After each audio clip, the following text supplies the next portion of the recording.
What's going on, guys, and welcome back to the final episode of the What If Overtime series. So, 2020.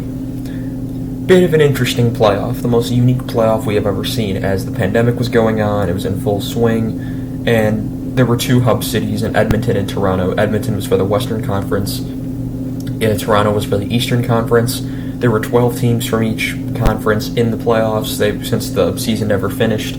Chicago got in as the 12th seed. They were not expected to even beat Edmonton, and they were able to. And when they went up against Vegas, I thought I was happy they got Vegas because it was my two favorite teams going up against each other. But I also knew if they played Colorado, they would be swept. It wouldn't even be close. And I was honestly surprised Darcy Kemper was able to steal one game when he was in net for Arizona against Colorado. Let's get into this. So, qualifying route against Edmonton. Edmonton was the 5th seed, Chicago was the 12th. Edmonton was predicted to sweep the floor. I had Edmonton winning in I think it was 4. As I said before the series, that I said I could see every outcome of the series happening. Edmonton in 3, Chicago in 3. Chicago had also played well in their, because every team had to play an exhibition match against basically their closest rival. And the Hawks played against St. Louis. They won 4-0. They looked really good. And St. Louis did not do well in the round-robin tournament for the top 4. But Chicago came out and they played well against Edmonton. Edmonton scored the first goal of Game 1, but Chicago ends up winning 6-4. And Jonathan Toews might have had the series of his life. And maybe aside from the Duck series against Anaheim in 2015, that was a pretty good series from him as well.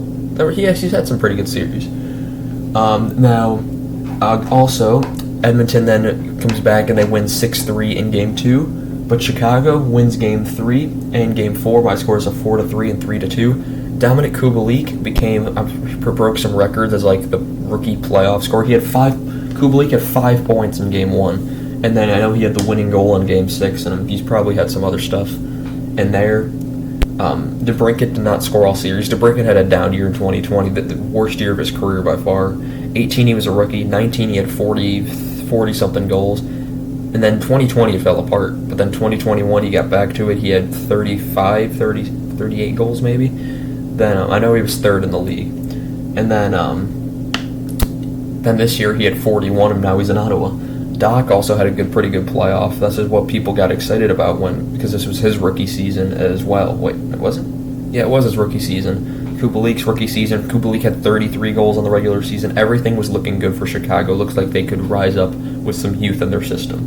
And then it fell apart after this. Well, it didn't even fall apart after this. It fell apart the year. 2021, they were fine. They were just they were probably in one of the hardest divisions. But sorry about that. So, they beat Edmonton in 4. So in round 1, I play Vegas. They lose Game 1, 4-1 in the early goals. A David Kampf shorthanded goal. Game 2, they lose in overtime 4-3 with a Riley Smith OT winner. We're changing the script. We're going to say Chicago wins this one in overtime, and we're going to say Patrick Kane gets the winner there because he only scored 2 goals in the playoffs. 1 came in this game, and 1 came in this game. Kane did not have the greatest playoff, oddly. But he was still creating opportunities. Then Game 3, they lose 2-1, but they were down 3-0 in the real-time line. So if they win Game 2, that means they basically have more of an advantage now. So they're down 2-1. Then they tied the series in Game 4. They're not up. They're tied 2-2. Game 3, they were up 1-0, 2-0, 3-2, and they blew all of those. I really wish they lost in overtime because then I could say, okay, maybe Chicago could get this done.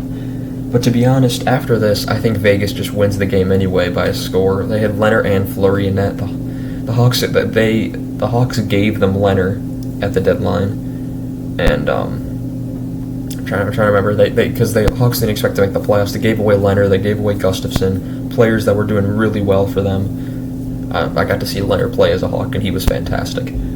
So. Sorry about that again. But, I got to see Leonard play as a Hawk. He was fantastic, and he was fantastic in this series, too. And now we're obviously seeing different circumstances where Leonard is in Vegas. But Chicago loses Game 5, 4-3. They should have won that game. They played better. And Alex Tuck gets the winner in that one. He's now in Buffalo. And Game 6, Vegas is probably going to win. I can't see Chicago winning Game 6. So Vegas wins probably, I'll say, a score of... I honestly have no clue. I'll say by a score of 2-1 again. Because I just cannot see Chicago, unless they were up 3-2, I cannot see Chicago beating Vegas. It just wouldn't happen. And then next round they'd have to play... Who would they play next round? They would play Colorado. They would not beat Colorado. They would not. But yeah, that's so. Chicago would lose in the first round again, and their official dynasty, which was already over by 2018. But because 2018 they missed the playoffs, 2019 missed the playoffs, 2020 they get one more chance at glory, but they're gone because Crawford then retires after this season.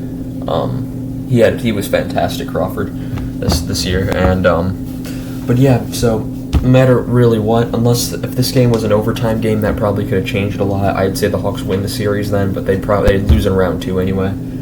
But yeah, I want to thank you guys for watching. Remember to like, comment, and subscribe. May be able to do a live stream later tonight. Not sure yet, so don't quote me on that, but keep checking my Twitch out. I can't really say I'm going to stream on Twitch because community posts aren't unlocked until 500 subs, so I really can't do that yet, but so I can do that. Remember to like, comment, and subscribe, and I shall see you guys in the next one. Goodbye.